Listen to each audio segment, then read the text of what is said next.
એક ઇસમને 13.868 કિલોગ્રામ ગાંજા સાથે પકડી પાડતી Saroli police inspector Shri S.R. Vekariya તથા surveillance police sub inspector Shri S.R. Rana તથા બીજા સર્વેલન્સ સ્ટાફના માણસો સાથે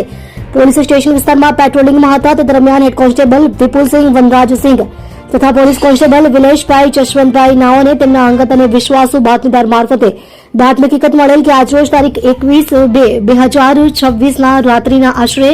1:30 વાગ્યાની આસપાસ મંગલુ દિવાકર શેઠી નામનો ઈસમ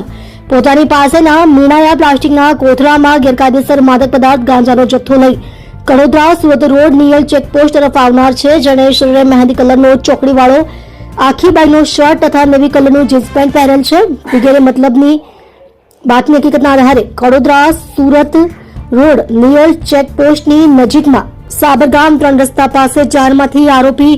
મંગલુ દિવાકર શેઠી ઉંમર વર્ષ 36 ધંધો મજૂરી રહે ઘર નંબર 204 કૃષ્ણનગર દક્ષેશ્વર નગર પાસે ચીકુવાડી 4 રસ્તાની બાજુમાં પાંડેસરા હાઉસિંગ બોર્ડ સુરત મૂળ વતન